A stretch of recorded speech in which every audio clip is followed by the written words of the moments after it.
Tēnā koutou katoa. E mihi ana ki a nai tahu te iwi mana whenua o Kunei. Ko te pōkoko mataraka o, ko Stuart Brock, tōko ingoa. Nō reira, tēnā koutou, tēnā koutou, tēnā koutou katoa. My name's Stuart Brock. I'm the Deputy Vice-Chancellor Academic. It's my great pleasure to welcome you to this very special occasion to celebrate the promotion of Melanie Bussey to Professor at the University of Otago. These lectures are a highlight of my week, as I'm sure they are of many, many others as well. They're a wonderful opportunity for us to come together to listen to our new professors talk about their personal journeys, their research platform, and the impact their research has had on others. I'd like to welcome colleagues, students and friends from across the university and beyond, including those joining us tonight via live stream. And I'd like to give a special welcome to Melanie's mum and dad, Mary and Boyd, her brothers and family, Chris and Krista, Keith and Iris, and members of Melanie's community rugby family, New Zealand Rugby and Otago Rugby. It's not easy to become a professor at the University of Otago. In order to be promoted to that level, candidates must show they are outstanding in each of three categories: teaching, research and service. Professor Bussey has clearly met these criteria. It's an honour and a privilege to congratulate her tonight for that outstanding achievement. And I hope you'll join me now in doing the same. And I'd just like to say, if I wasn't holding this microphone, I'd be clapping vigorously, so please help me out.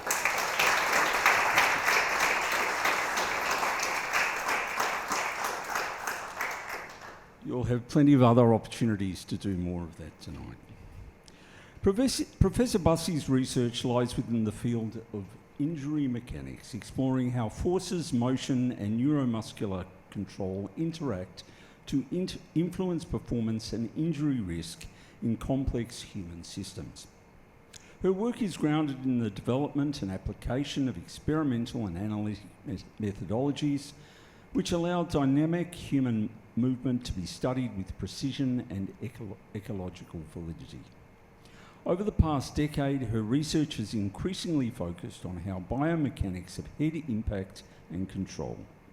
She investigates how neck strength, rate of force development and neuromuscular coordination influence head acceleration events in contact sport, and how these mechanisms differ by sex, age and playing experience. In tonight's lecture, she invites us to consider the science behind impact, strategies for resilience, and the future of athlete safety in a world where performance and protection must go hand in hand. She'll also reflect on her academic career, tell us a little bit about her own personal journey, and about the impact of her research on students and others. But before she does that, I'll hand over to Professor Quid Fraser, Associate Dean in the Division of Sciences, to formally introduce Professor Bussey and give you a little more detail about her personal and academic background.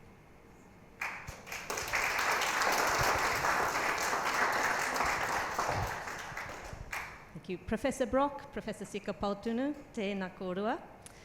Professor Bussey, Associate Professor Hargraves, tēnā kōrua. And to friends and colleagues, tēnā koutou, tēnā koutou, tēnā koutou katoa. Called Quid Fraser toku ingoa, and I'm the Associate Dean of Research for the Division of Sciences, and it's my great pleasure and privilege to introduce our speaker tonight, Professor Melanie Bussey. You all know who she is, you know why you're here, I hope. If you're in the wrong place, please leave, or stay for an exciting talk. Melanie will be delivering her inaugural professorial lecture, marking her promotion to professor in February earlier this year. Melanie grew up in Labrador, Newfoundland. Now, I'm sure you're familiar with those names. The first thought that came to my head when I heard that she was from there was dogs. Two fabulous breeds of dogs are from Labrador and Newfoundland. She describes the landscape as rugged and treeless. Who's seen the shipping news? along those lines. She said there was not much to do in the mining town that she grew up in, so all of the kids played sport. They were obsessed with sport, especially ice hockey. And so for most of her early life, she was keen to play ice hockey, but was bashing against a brick wall where people said that girls couldn't play ice hockey. So she fought against gender bias to be allowed to play with the boys, and this long struggle to be accepted taught her to constantly question assumptions, challenge norms, and ask for evidence. Excellent training for academia. She learned not just how to play the game, but how to push back, persist, and venture into exciting new spaces. Melanie's academic journey began, as you heard, in Canada, where she completed a Bachelor of Physical Education and Masters in Kinesiology at the University of New Brunswick. And then, luckily, almost on a whim, she and her husband decided to move to New Zealand for their PhDs in 2005. And she scored a permanent academic job at Otago before even finishing her PhD, which is a testament to her talent. As the Deputy Vice-Chancellor Academic has noted, promotion to Professor at Otago is no small achievement.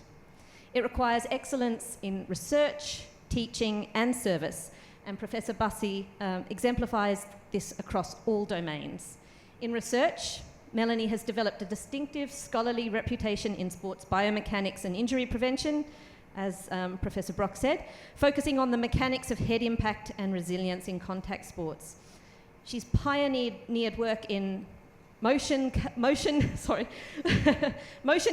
wearable sensors, and neuromuscular analysis to understand how forces and movement interact to influence injury risk. She's led major international collaborations and consensus groups, shaping global standards for head impact measurement and player safety. Her research has attracted over $4 million in funding, produced more than 80 research publications, and informed policy at the highest level of sports governance. In teaching, Professor Bussey has developed and coordinated multiple courses in biomechanics and athletic conditioning, and has supervised more than 40 postgraduate students. That's a huge number, many of whom now hold influential roles in sports, science, and health. Her leadership in curriculum development and accreditation standards has strengthened pathways for sports science professionals in Aotearoa. Melanie authored a widely cited textbook on sports mechanics, now in its 3rd edition, and used globally in undergraduate and postgraduate teaching. In service, Melanie has contributed extensively to the university and the wider academic community. She's chaired committees, led postgraduate programs, and served on national boards, including Sport and Exercise Science New Zealand. Internationally, she's recognised as a thought leader, regularly invited to speak at conferences and advise on athlete welfare initiatives. Beyond the lab and the lecture theatre, Melanie's work resonates with athletes, coaches, and communities, helping to ensure that sport remains both competitive and safe. Now, I know you're not here to listen to me, and I'm sure we'll hear a lot more about Melanie's achievements in her lecture. You want to hear from Melanie herself, so I'll finish now and invite you to join me in welcoming Professor Melanie Bussey.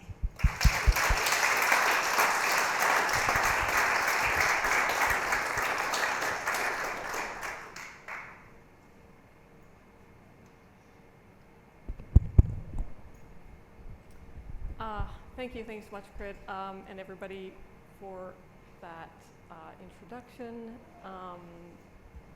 It's embarrassing to sit there and listen to so many things about yourself, making you a little bit more anxious about this whole thing in general. So I'm going to try to get rid of those nerves right now by talking about something I love, something I'm passionate about, the research work, and hopefully connecting with some of our students and people in the audience.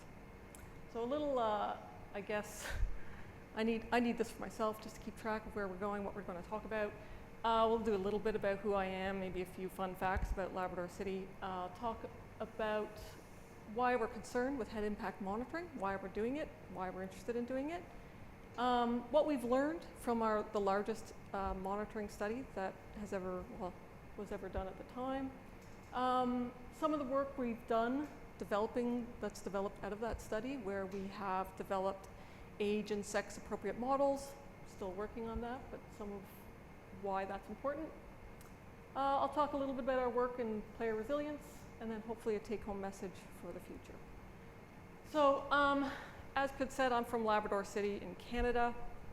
So this is a population density map of Canada. The red dots is where everyone lives. The redder, the more people.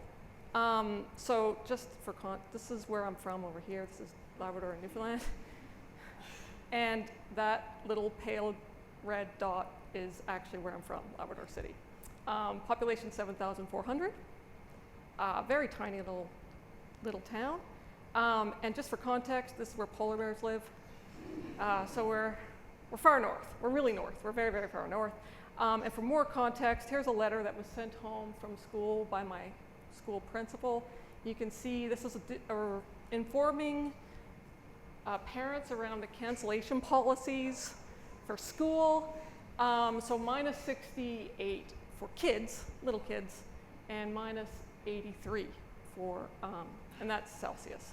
So we're north, we're very far north. And I think the way they came up with that was it's kind of what the point at which your skin freezes if you're on the bus stop waiting for the bus. So, yeah. Okay, so what Labrador City is a mining community. The Iron Ore Company of Canada is the only reason it exists. Everyone there works for the mine. Other, I guess, fun fact about Labrador City, we have the largest caribou herd in the world.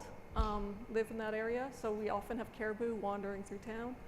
It's, yeah, lots of interesting stories I could probably tell you about caribou, but another time and place maybe. So a couple of other things that might be fun for you to know. So polar bears are still over here. To get out of Labrador City, we had to drive on this highway, which is about 547 kilometers. On dirt road. It's a dirt road, it's a dirt highway. It's 500 kilometers to the nearest port, which is Baie-Comeau, Quebec. And it was on this highway that I saw my first lynx, which was really neat. But it just tells you where we are in the world. So if you drive along this highway and you take a boat, and then you drive some more, you're gonna get to Fredericton, New Brunswick. So when I went to do my undergraduate degree, I moved from a population of 7,400 to a throbbing metropolis of 45,000. I was in the big smoke to do my undergraduate degree in kinesiology at the University of New Brunswick. I also studied, along with my kinesiology degree, I also studied athletic therapy and worked in the clinic there and worked with athletes there. And then athletic therapy didn't work out for me. Again, they didn't want girls. Apparently, girls weren't allowed at the time. So I went back and did my master's degree, which turned out to be a good thing to do. And UNB is a really cool, really great place to study engineering. So I did lots of engineering papers, which really sparked my interest in biomechanics, which then brought me to Dunedin, New Zealand, a massive metropolis of 130,000 people. It's like a huge city to me, you know, from like where my origins were. And so that's, I guess, takes us here today. So as I've been here at Otago, my research, I guess, Heads or Tails was actually my husband's idea many years ago. He said, if you give a professorial lecture, you should call it Heads or Tails. So here's Heads or Tails for you. Or career of two halves. So the first half of my career, I was really focused on pelvic girdle health, women's health, and the pelvis. This stemmed from some of the work I did with field hockey players in my master's that really made me interested in, you know, the way we play a sport can affect types of pain and chronic pain that athletes experience. And I had a wonderful group of students over the years who helped study this work and have gone on to do really cool and great things. And then somewhere along the way, I moved up the body and started looking at the head and neck. And I had another amazing group of students who've been with me on that journey, and some of them still are with me on that journey, and we'll hopefully introduce a few of them today. So I guess the question is, why did I make that trip and journey up the body from the pelvis to the head? And the answer really does go back to, how did I get here? So, as Crid mentioned, I played Pee Wee hockey back in Labrador City. Lab City Pee Wee B, to be clear. And there I am over there. And I fought really hard to play hockey. Like the girls weren't allowed to play, and you can see I'm probably here. I'm wearing my brother's gear, so it's a little bit big, but I'm very excited. You can see the size of the grin on my face. Loved it. Loved hockey and was so excited to be a part of the sport.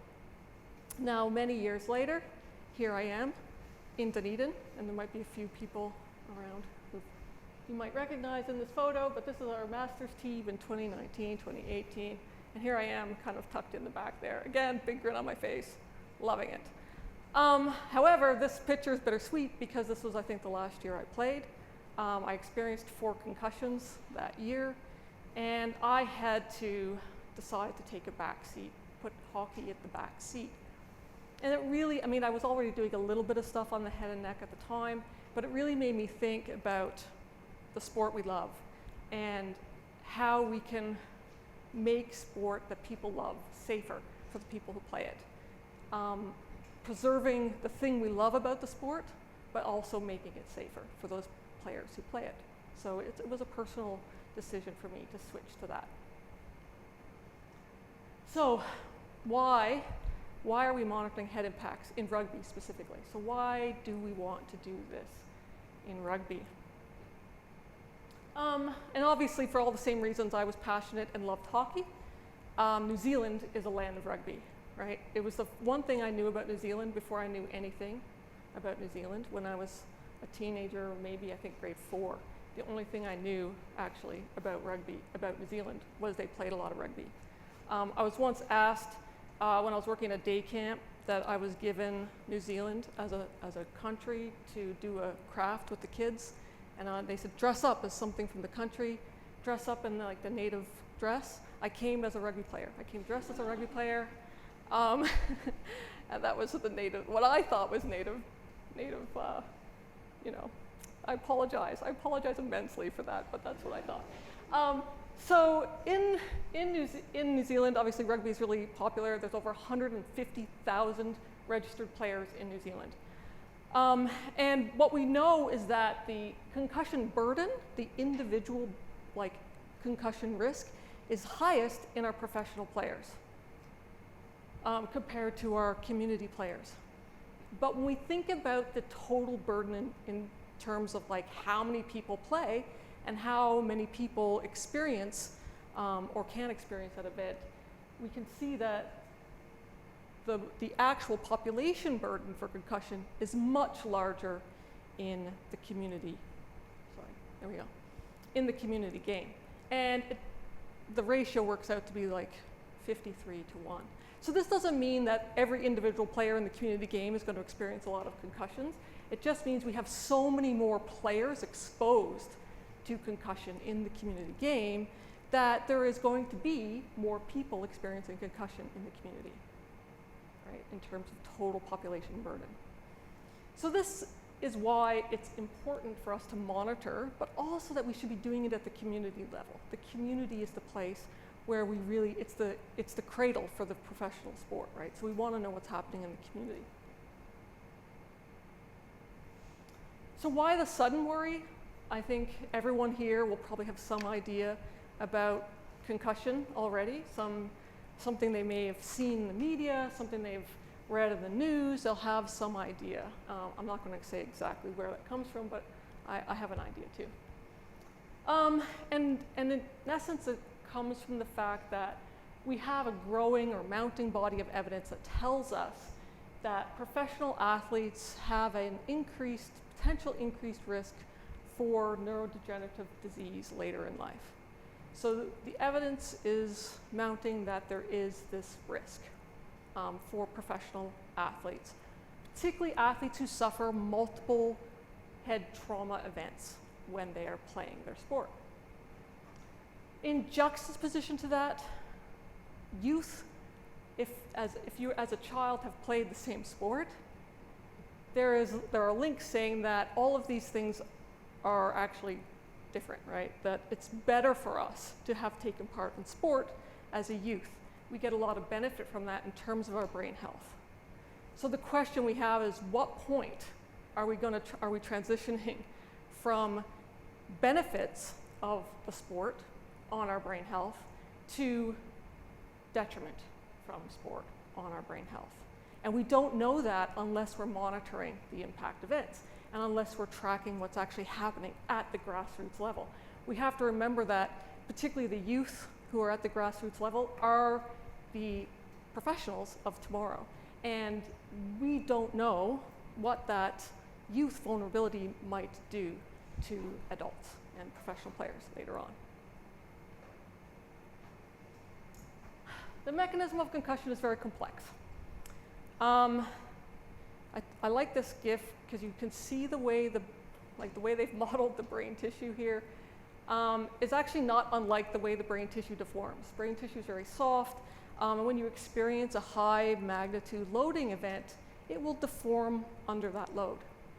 And at some point, the amount of force will cause enough deformation to create that neuropathological cascade that we know as concussion.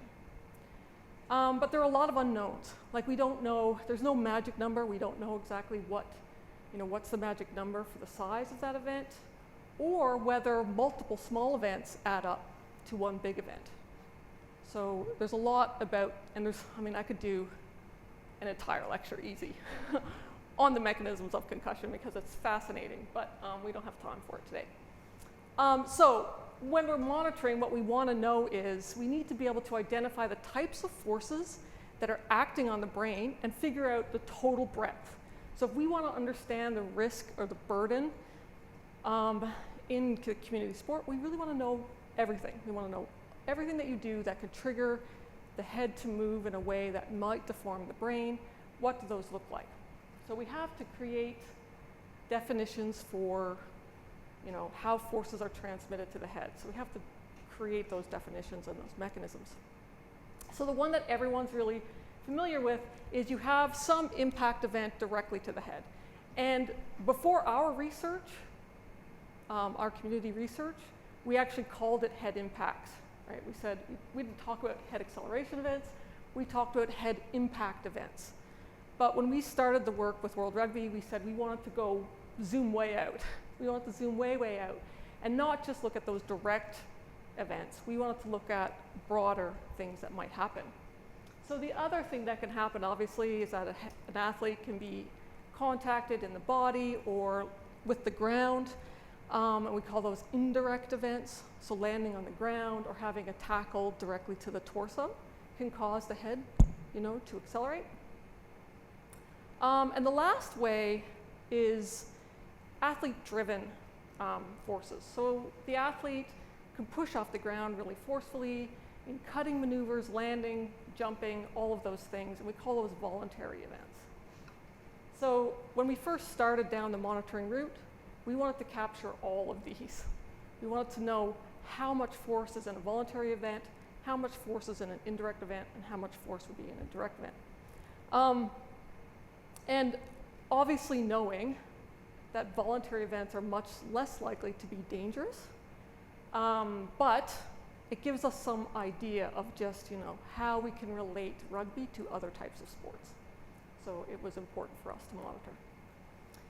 Which brings us to how we monitor, introducing instrumented mouse guards. And instrumented mouse guards really are the new frontier in athlete monitoring. Before mouse guards came along, I tried many other ways of monitoring head impacts and found methodological failure after methodological failure. And so we had to wait. We just had to wait for the technology to catch up and be ready for us, ready for what we wanted to do with it. So when World Rugby came to me, I had already been working with Prevent Biometrics. And I said, at the time, they were way ahead of the game in terms of their instrumentation, in terms of their platform, and I thought that we should go with them. I really should have got stock, actually, in the company. But so instrumented mouse guards are just as it says. It's a mouse guard, and it has this, you can see this here, this chip, or it's actually multiple chips in the side of the mouse guard here that measure the movement of the head. So they measure the acceleration linearly, and they measure the rotation of the head. There's a proximity sensor that will bounce off the teeth and tell you whether the mouse guard is actually in the mouth or in a bra, or in a sock, obviously. Because I wouldn't, number of times you can spend chasing events that are a mouth guard in a sock, or in a bra. It's not fun. But so the proximity sensor was a game changer, which is why I really suggested for World Rugby to partner with Prevent. So how it works is you have something happen on the field. This is the player we're going to look at here. So we have some sort of event. Sorry, stop. Stop. And that event will trigger the mouth guard. So it has to exceed a particular threshold in order to trigger the mouth guard. So we set that threshold. We set it really low because we didn't want to miss anything. So it triggers the mouth guard. The mouth guard records the data, sends it to the phone or whatever tablets on the sidelines, and then it records this data that we see. So we see this, it records for like 50 milliseconds. Remember that number, it'll become interesting later on. There'll be a quiz. No, I'm kidding. So from this data, really all you see in the portal is this number, like the peak, the absolute magnitude. That's the thing that everyone's talking about, like the peak linear acceleration, peak rotational acceleration. Those are the numbers that come out, but the whole waveform is actually very interesting, and maybe we'll talk a little bit about that later as well. But there's a lot more going on here than those peaks, tons more. So the context for IMG data. So one of the early things I had to do for World Rugby when we started working with them is we had to help the public understand this data. How do we explain what the hell a G is to the public? So I created this table for them, and it's been really useful. I've used it hundreds of times probably since creating it. So in your average game, any contact sport game, as a matter of fact, as we've learned since starting this, about 60 to 70% of all events will be in this range, 6 to 10 G, right? So as we all know, 1 G is like 9.81 meters per second squared. It's like acceleration due to gravity, Newton's law. So 1 G. So 60 to 70% of all triggered events will land in that 6 to 10 G range. Now, if you're wondering what that feels like, it feels like a roller coaster. That's what it feels like. So if you've ever been on, particularly one of those good roller coasters, you know, the ones at Six Flags, right? That's what it feels like. As we move up from the 6 to 10 G, we're now talking trampolining. So if you've ever been in particularly like one of those big gymnastics trampolines, this is the range that you'll experience on that trampoline. Now, about 30% of the events will be 10 to 19 G. And that's around what you would experience if you were doing a vault in gymnastics. So some colleagues I work with in Wake Forest in the US, they do a lot of work on gymnastics, and they shared this data with me that their gymnasts regularly pull 15 to 19 G on a vault. So that's interesting. 20 to 30 G is probably really similar to a hard stop in your car. So if you've ever had that moment where you've come up short on somebody and you really got to jam on the brakes and you experience that oof kind of moment, that's what 20 to 30 G can feel like. Now, beyond that, we get smaller, so we're talking 1 to 2% of events in this range, so over the 30, 50 G range. This is where we see direct contact mechanisms happening. This is where we see more likely anything that's in this range is either a direct or a really large indirect type of event. So things like elbows to head, heads to head, shoulders to head, we see in this range. So again, there's no magic number that tells us where an injury is going to happen, but we've decided, based on our knowledge of what we've seen so far, that the 30 G threshold is kind of that make or break point. So things over 30 G are potentially can carry more risk. Things under 30 G tend to carry much less risk for an injury to happen in an acute way. Still, we're unsure about the cumulative effect, which is why we still monitor and measure everything. So this is what we're calling our danger zone, where we're unsure what the clinical significance here might be and what the meaningfulness of those numbers might be in the symptoms that we see. So the first large-scale study on mouse, I've already kind of not buried the lead. I've already talked about it a little bit, but the ORCID study. So I don't know how many people have heard about the ORCID study, but we were just super privileged to have COVID in New Zealand because no one else in the world was playing rugby in 2021. We were the only ones. And so by luck of the draw, it just so happened that World Rugby had some questions to answer. Anna Falvey, up here, lovely Anna. I don't know if anyone knows Anna. Chief Medical Officer for World Rugby, had a lot of questions he was being asked about youth sport and about the safety of rugby for high school players. And he said, you know what, we don't have a lot of evidence on that, but we can find out. And so he and Ross got together and talked about it, came up with some, whoops, where's Ross? Oh, there we go, here's Ross. They got together, they talked about it, and they decided they were going to put some money behind it and they were going to do some research. They contacted Daniel Salmon in New Zealand, knowing that New Zealand was the only place we were still playing rugby. Danielle contacted me and I got into Prevent. So it's like a phone tree of research. And then it grew, and you can see all the lovely people that have been involved in our project. You know, it takes a village, as it says, and we have all these lovely, wonderful people. Again, some of them are here today who jumped on board. We had no idea what we were getting into. Nobody had ever done a study this big before, and if I had it to do again, I wouldn't say no, but I probably would have asked for more money. So what did we do? We tried to recruit we aimed for 700 athletes from at least 7 grades, under 13, up to FPC. We tried to capture the same number of games and trainings for each grade, when it turned out to be 140, 150 games, about a couple hundred training sessions. Every single session was videoed by 3 cameras. We had a camera at the end, camera at the end of the field, a camera on the side of the field, and we had the referees wearing head cameras, which is still being used for a lot of the rugby research today. And then, of course, they were also wearing instrumented mouse guards, and we recorded around 38,000 head acceleration events. So you can imagine the massive amounts of data we collected.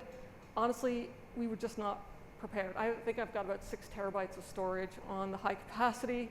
If anyone's having problems with their high capacity, it's probably my fault. So lots of work had to be done here. It took us a long time, but not just because it was the amount of data, but also we were in such new territory. Like, nobody had done this before. We didn't have pipelines. We didn't have software. We had to decide how we're going to filter it, how are we going to scale it, how are we going to, all the things. We had to design everything from scratch. We had to design all our analysis pipelines, figuring out how we were just even going to synchronize it all and, you know, match it up with what was going on the field.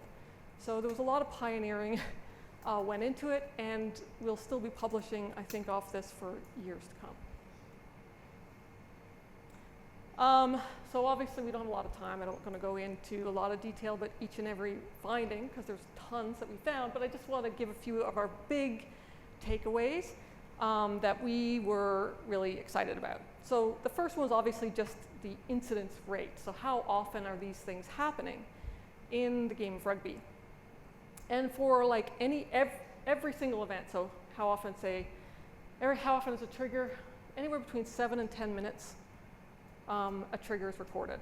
So that's anything, at this point, we're saying anything over 10 G, but we had a trigger at 5,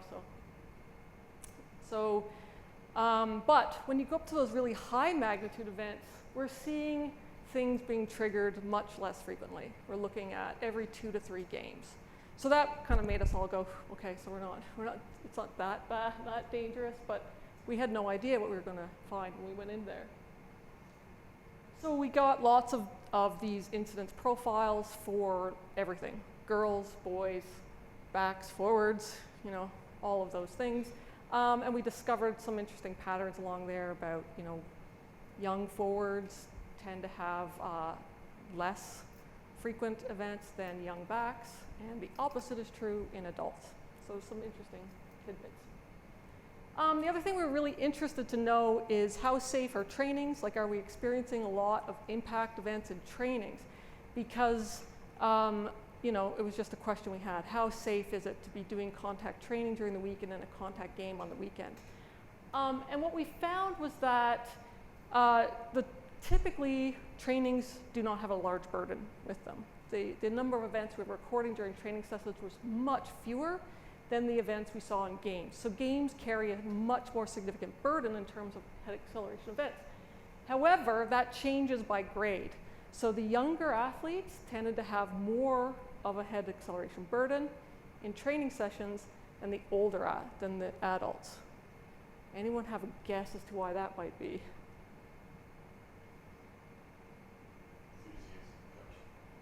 Enthusiastic coaching, yes. You're learning, right? So if you're learning, you're going to do more training while you're learning, and then the adults tend to do more tactical stuff and less contact-specific training.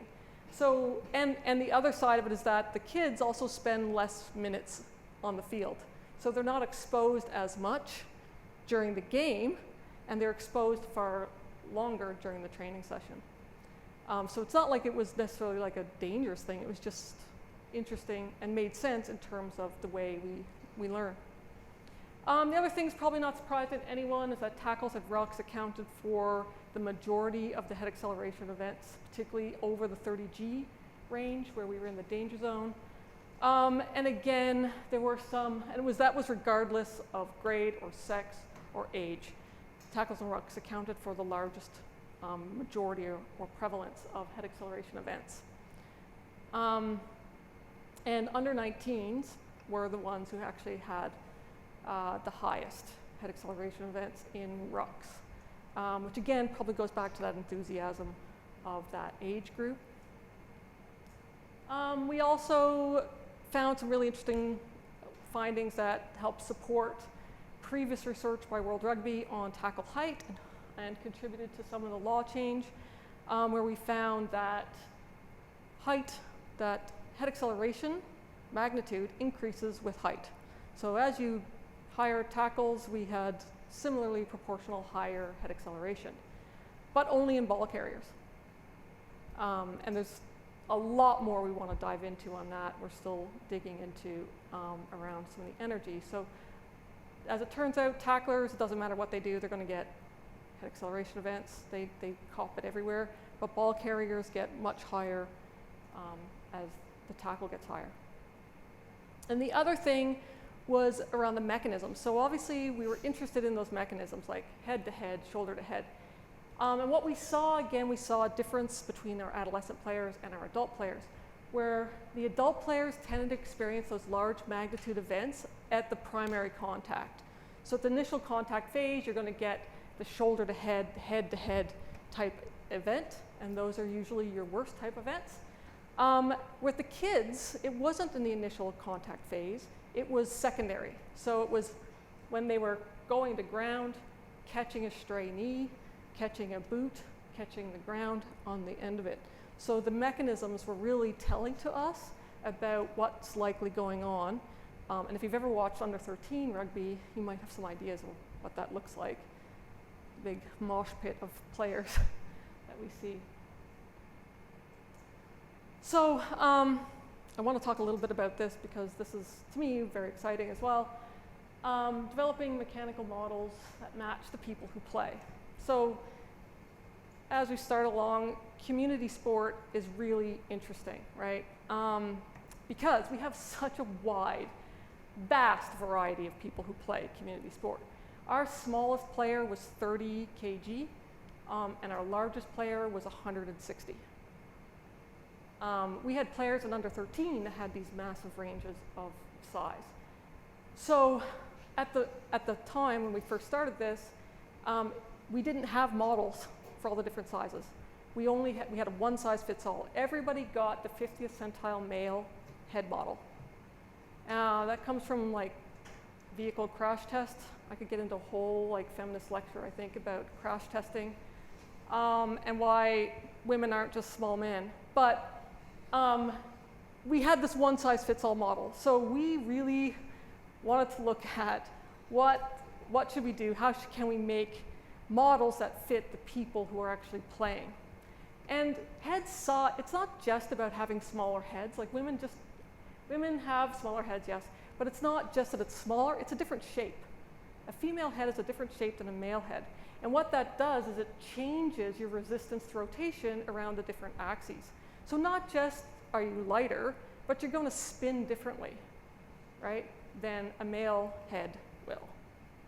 And adolescents are the same. So when I was looking at this, I was thinking basic mechanics, like really basic mechanics, right? Do smaller heads spin faster?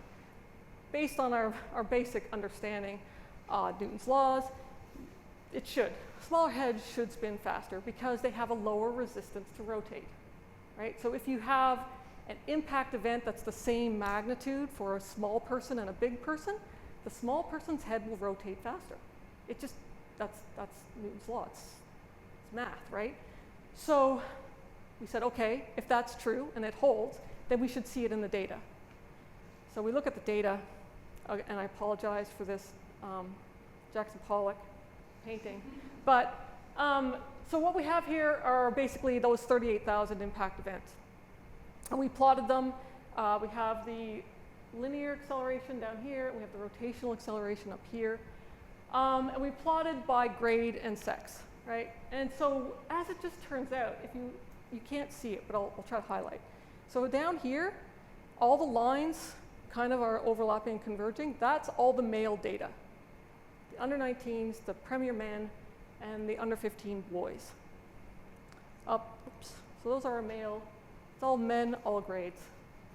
And then up here, sitting literally on top of them, are our women, all grades, and our under 13s. So what does this mean? Okay, so we take an event, say a 30G event. We take a 30G impact. This is where it lands in your male data. Okay, so that 30G event will result in this whatever average magnitude of rotation. The same event, average in the female data, ends up over here. So yes, science makes sense. Small heads spin faster. So we have higher rotation in our women. We had higher rotation for a given event in our small people. So to us, that was important. Now, it doesn't make a lick of beans of difference to these two values necessarily. Like, it doesn't change them that much. But as I said, remember I talked about the waveform and how that waveform is a lot more interesting than those 2 points? And it is. It's much more interesting than those 2 points. So it becomes really interesting when we actually want to understand injury, that we are looking at deeper meaning into those waveforms, and that's where this rotation difference becomes important.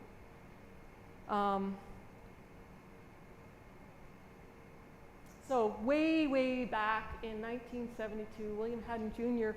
was one of the first engineers to really study crash tests in vehicles.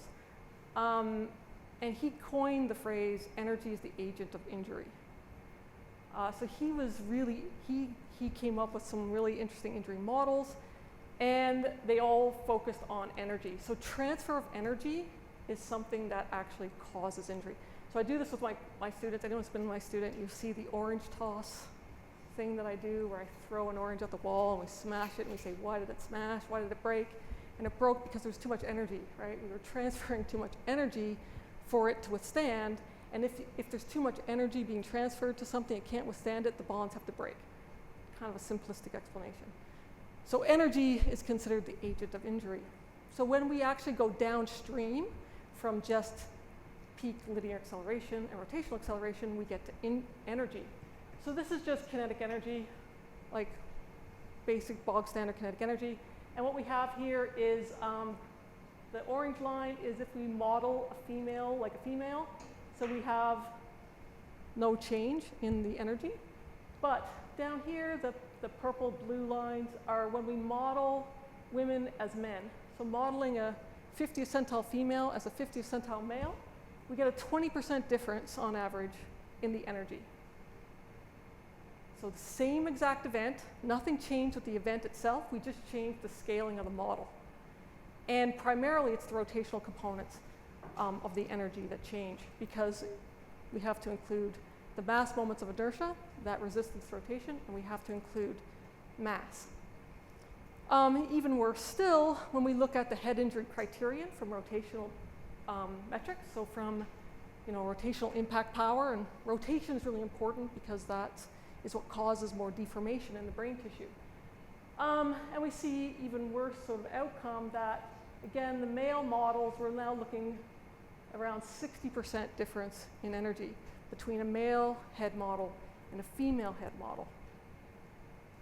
Even more interesting is when you take, so here we have our female model. So our smaller females, or females that are under 60 kg, don't even fit the female 50th centile model. They are a 5th centile model. They are a smaller head even still. So this paper is currently under review, so if anyone's reviewing it, be kind. So what we're finding essentially is that we are recommending to the industry that we should have at minimum 3 head models. Doesn't seem like a lot to ask, right? Minimum, just give us 3 head models. The 50th centile male, a 50th centile female, and an adolescent or 5th centile model. The reason we're recommending these models is because these are the validated models that we can use. We are also working on a personalized scaling model with our friends at Matai, who we're doing some MRI studies with, so we'll see where that takes us, but for now, we think at minimum we should use these 3 models. So that's a really simple one, right? Smaller heads spin faster, so we're gonna expect higher rotational acceleration in smaller people. But the other problem we have with our small people, but as well with the females, is that we have a much greater variability in skill level sometimes. We have a much greater variability in playing experience. So we can often get these situations where we have a mismatch in skill and experience on the field. And obviously those can be dangerous situations as well. So we had this one already where we have a newer player, they haven't had that experience.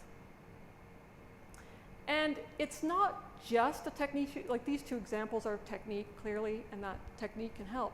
But it's not just a technique issue, because when we look at our high school girls, so we see that as they gain years of experience, so these are the same age, same population, so it's not a size difference, we saw a decrease in rotational acceleration as they became more experienced.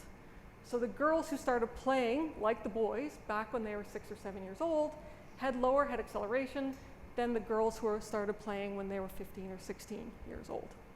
And it's really common in girls rugby to start playing later. It's not a diss at all to girls who play rugby. It just means we have to, again, account for the players who are there, right? Let's account for those players who are in front of us. So this brings us to player resilience. So what can we do to help speed up the skill learning of these players who don't have as many years of experience? And luckily, this is again a passion of mine, something I'm really interested in, understanding head control mechanics. Anyone who's been in my lab will have seen me hit lots of people, knock people over, all sorts of things, fun things in our lab that we do. So we started looking at this way back in 2016. We were interested in trying to understand the tackle a bit better. So we did this, there's gonna be lots of cool slow-mo here. So these are high-speed videos, so they're slow motion. So we started trying to understand tackle mechanics and how that can relate to head acceleration. But right away, we had some issues with that model because we're kind of missing the important thing about when do you prepare for that event. Like we needed more standardization to find out at what point is the player actually got the muscles engaged, actually kind of preparing to control the head. And so we developed this new system where we have a weighted pendulum, so it's weighted to about 10-15% of the player's body mass. We try to make it somewhere equivalent to the mass of the head. We try to impact them somewhere around chest height, so we cause that inertial or indirect mechanism of rotation on the head. So there we go.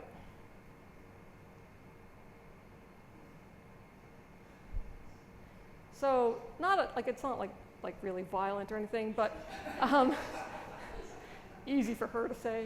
But you can see we get that impact, we trigger. So now we had a really good model we could use to study how we respond to the impact event, the oncoming event, and understand how we need to prepare and what kinds of things are important in terms of preparation for that.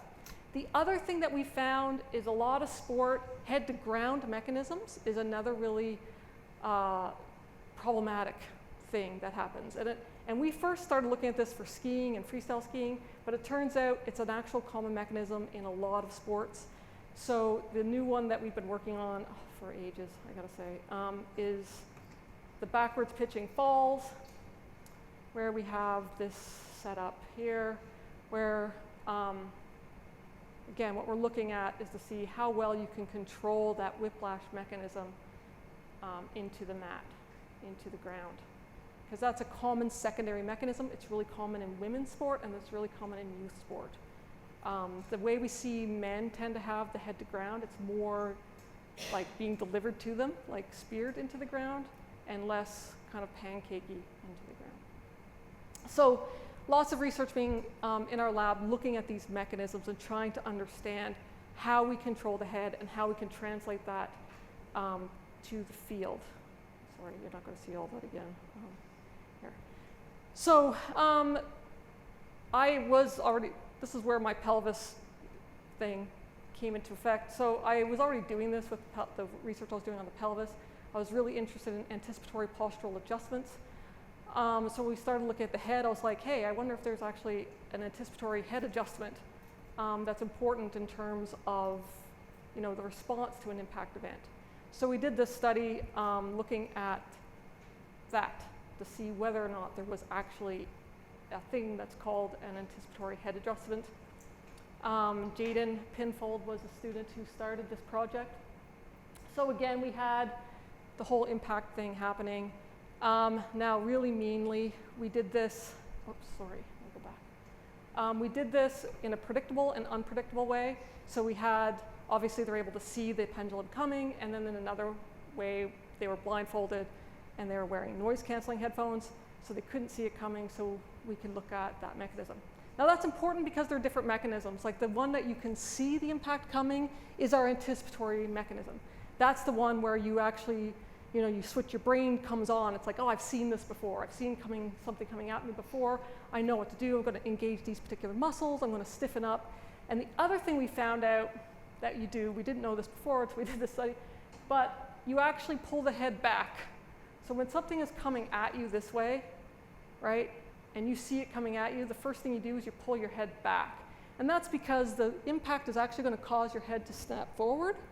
So you offset that naturally, instinctually, by just pulling your head back. So now it's got further to go to destabilize. So if you do that correctly, you will experience lower head acceleration, and you will experience lower head displacement.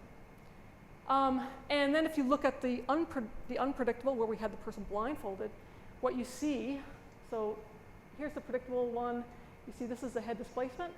So this is blind, this is the head movement, and this is the muscle activation here. So you can see the red line is actually the point of impact with the pendulum. So you can see they're pulling their head back before the impact, and you can see the muscle starts to engage, and then the impact happens, and then the head snaps forward, right? When they're blindfolded, obviously they can't see it coming, so they don't pull the head back. There's no anticipatory mechanism. So we have no head displacement, the impact happens, and you see this massive difference in the amount of muscle activation. So that's the compensatory mechanism. So now we're wholly reliant on the muscle when the brain isn't involved. So now we've just supraspinal mechanism, we're not using the brain. So, so you can see here we go from, here's like 3% of muscle activity, and here we have something like 10 or 15% muscle activity to control the head after the impact event. So we learned a lot from these types of studies on head control. But the next thing was, what do we do now, and how does this relate to the head acceleration we experience on field? So I've just got a little just to show you how everything lines up. So this figure here is so we have our muscle activity. This is Jess Fuller's study. So this is muscle activity. This is the postural displacement, so the body sway of the person. Here's the head displacement, and here's the head acceleration. So that's how fast the head is moving around the impact time. So the black line is our impact event, and I'm just going to show you the important features when you need to start thinking. So the pendulum is released here. So pendulum is released, and this is really subtle, so the person starts moving, and then impact happens. So you can see that there's a moment after the pendulum is released where the person is basically watching it come toward them and thinking. It gets to a certain point, and then they engage. You can see the muscle activity starts to increase. You can see there's some displacement. They're actually kind of leaning a little bit. The head starts to displace in preparation for that impact, and we can see the head acceleration here. So you can see where the peak acceleration is happening of the head is happening just after the impact event. So the time you actually spend preparing for the event is about 230 milliseconds. I'll explain what that means in a moment. The time after the event, when you actually reach peak acceleration, is 50 milliseconds. Now, for those of you in the back who are maybe paying attention, 50 milliseconds recording window for the IMG, right? So it records for 50 milliseconds, so it's picking up this impact event, right?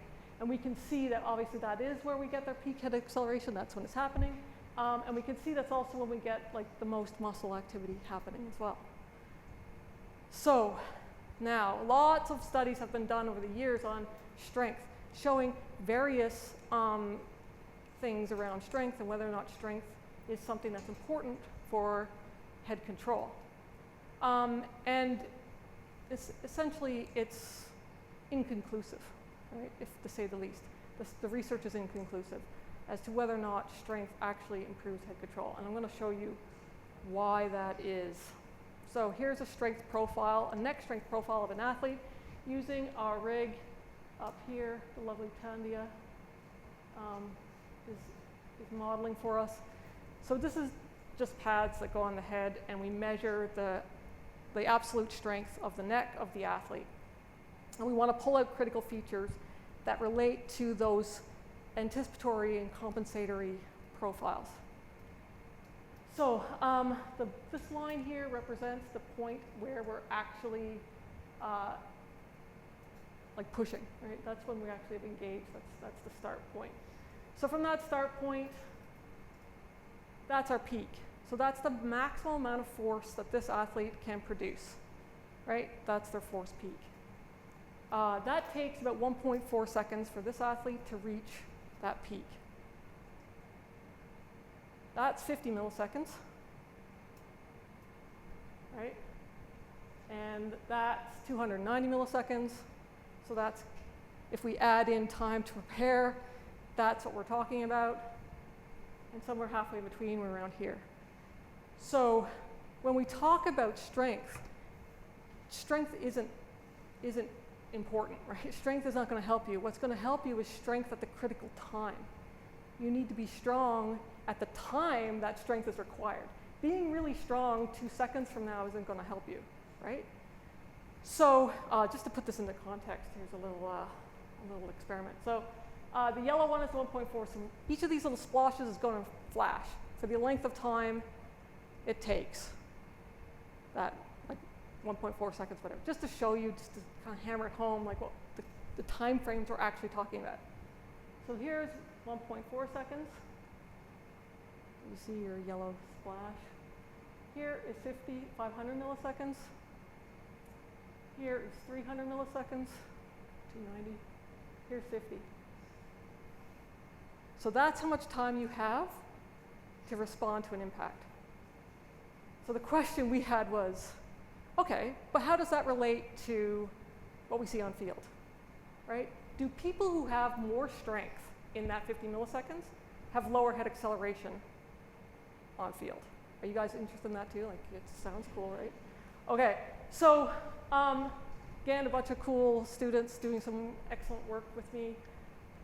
Jess Fuller did some work on this with football, soccer players, and found a really strong relationship between the head acceleration in the lab and that 50 to 100 millisecond rate of force development window. So the athletes who were stronger in that window had lower head acceleration in our impact testing than the athletes who were slower. But that's in the lab. We wanted to know, what about the field? What if we went out and we just got a bunch of players on the field? What happens then? So Rory and Tandia did some data collection for me on this side. And you can see this is IMG data. It looks really pretty because I've averaged it, but it's a strong relationship. So here we're looking at that magical power. Remember I said power was really important? And it turns out power is actually highly associated with concussion events that we've seen. We published a paper on that a while ago in professional rugby. So what we see here again with our high school players, again, a really strong relationship that the players who had lower rate of force development also had higher head acceleration. So this was really good proof positive to us that that 50 to 100 millisecond window is really important in terms of control of the head, right? But how do we train it, right? That's the next question we had. So yeah, increased rate of force development, 50 to 100 milliseconds, decreased rotational acceleration, and power. So this was good news for us. So this came to Ben and Shepard's work, where we had to design exercises to specifically target that 50 milliseconds. And unfortunately, I can't show you the exercises because I've been told not to. But so we're trying to commercialize some stuff here. But essentially, we had to come up with something that resembled what you see on the field. Something that resembles both that indirect mechanism and that kind of mechanism, right? We had to come up with something that did that. And we came up with a couple of things we thought were really promising. 2 exercises, twice a week, 8 weeks. That's what we did. That's what Ben did. And it was really simple. We wanted to keep it simple because we wanted to make it manageable and achievable, but it was short and sharp, and we called them plyometrics. That's what I'm calling them anyway. So essentially what we're doing is we're putting the athlete into more explosive. Think of things that resemble a counter movement jump, that type of thing. So we're putting athletes into more of an explosive head movement, a really dynamic movement, to see whether we can increase that 50 millisecond window. Here we go. So promising outcomes so far. So this is results from Ben's master's dissertation. And what we found was after that 8-week program, we significantly decreased the head acceleration of the players. We increased the time to that peak head acceleration, and we decreased the head displacement. So definitely on the right track, right? I think we're definitely on the right track here. The next thing we're trying to do is, how does it affect the cumulative loading? So that's fine, you know, for short term, but does it, if we can increase people's rate of force development, do we lower the total cumulative load over a season? Janelle's work is where we kind of trialed some of that with some neuromuscular exercises during a warm-up. And just in one team, this was me playing with Janelle's data. She had nothing to do with this, I promise. It was just me. I'm the only one to blame. So I just took one team and I was just curious. this model that I've been tinkering with on cumulative load, and I tested it out. And it turned out one of her intervention teams, we decreased the number of events over 25G by 50%. In just this one team, same players, 2021 and 2022. The daily load decreased by 47%, and the average load per player decreased quite substantially. So I'm trying not to get too excited because it's just a little bit of data and me tinkering on it in the background. But next year I've got 2 other lovely grad students coming in to do more work on this, Sweetank and Bridie. We hope to get more confirmation around that. So I promise I'm done with the math. Couple takeaway things. Underrepresentation in our modeling, in the way we look at people. So when we look at the one-size-fits-all model, we undermine our player welfare. Underrepresentation undermines player welfare. We have to represent all people who play a sport. And I was really privileged a month ago to attend this symposium at University of Calgary. These amazing women who've been doing this research on the FAIR consensus group. And this is from a paper that they published on that, which I thought was brilliant. I made the hamster wheel. I take full credit for the hamster wheel, but the words are theirs. So if we have underrepresentation, so we have few studies that represent female athletes, then this limits our understanding of the context, of the nature of the events that are happening in women. We don't have the context for the performance and the injury. That leads to a gap in the evidence, right? So we don't have sufficient evidence to support our interventions. We don't have sufficient evidence to model the injury mechanisms. And this is really important because we cannot then justify funding opportunities. How do you justify this is something important to do when there's no data to show it, right? And funders want to see valid data. Funders want to see something that's already in the can and they can just fund it. We don't have that because there's just massive gaps. Sorry, I'm too passionate. Okay, so again, from the FAIR, Female, Women, and Girl Athlete Injury Prevention, FAIR consensus group, they've published a whole bunch of papers in the last little bit. And one of the things that was really, really, I was shocked when I saw it. Like, if you were thinking now, right, I'm here, I'm a woman in science, right? Like, there's a lot more of us nowadays. I think if any of us talked and we thought about it, we'd go, yeah, there's definitely, it's improved, it's gotten better. There are more women being represented, there are more women in science. And in reality, it's not at all. Less than 40% of the research being published includes female data. So my plea is that we should be looking at the people who play the sport, modeling for the people who are there, who we represent. So better data, better models, safer players. So we can protect players and we can preserve the game. Thank you to the funders and my lovely, beautiful rugby family. They're amazing and it's been such a privilege to work with them. Also to my family. I call them the Bussey Sam team. You all know who you are, and these are the people who've been with me since the beginning and have listened to all my bitching and moaning. If I could give them gold stars, I would. And to all my amazing students as well, who've contributed to all of this amazing research. I think of them as my family as well. I'm done, I promise.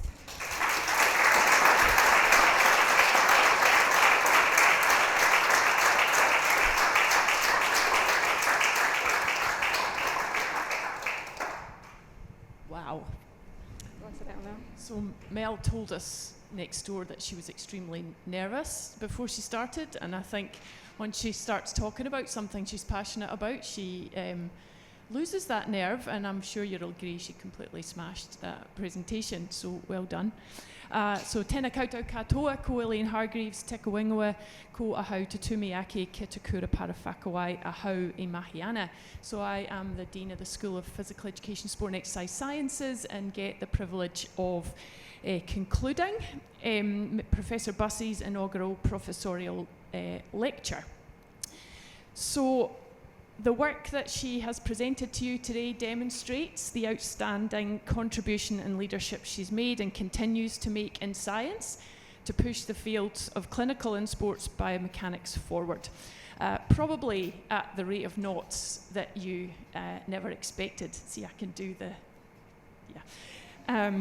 importantly, Mel's research has impact from helping women rehabbing from pelvis and neck pain to changing the nature of rugby training and gameplay to improve player health and well-being.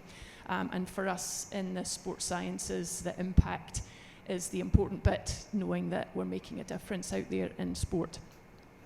So through her presentation, she's demonstrated her creativity and scientific imagination and taken what are complex biomechanical principles and hours spent managing, wrangling, and making sense of complex data sets and presenting them to us in a way that makes us all feel like biomechanists. So that is not easy to do, so well done to that. One of your grad students, Janelle, talked about you as a wizard with data. So these attributes also highlight why our undergraduate students rate her teaching so highly, and why you are a sought-after PhD and master supervisor, as Crid mentioned at the start. So Mel has supervised numerous students. Going after Steve did for Mike, I canvassed Mel's PhD students for some quotes, and really they could have written the presentation or this bit better than I did.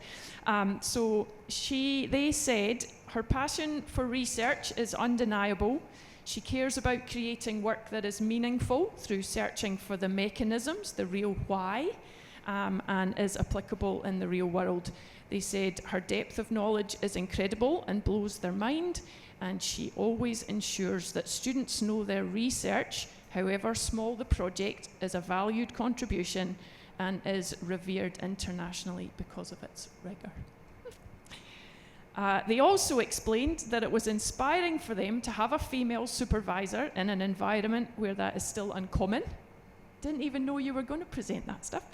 And one who teaches students to think with precision, even that if involves way more data wrangling than they bargained for. You'll probably guess which student said that to you.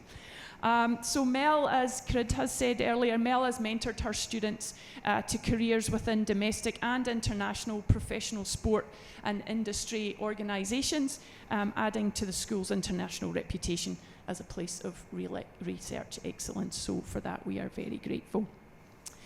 Phew, I'm nearly done. From a personal perspective, Professor Bussey and I have worked together since I arrived in 2003, and she was just finishing her PhD then. I didn't want to share the stories from the good old days because that might be a wee bit embarrassing for both of us. So I am also very grateful to be able to share this achievement with you. So I will end by thanking you all for coming to acknowledge Professor Bussey's achievements. For Mel's parents and family online in Canada and her colleagues elsewhere in the world, thank you for getting up so early or staying up so late to give and show your support. You cannot come, but we would like to invite all of you to the staff club after the formal proceedings conclude to continue the celebrations. And to Mel, we have a gift for you.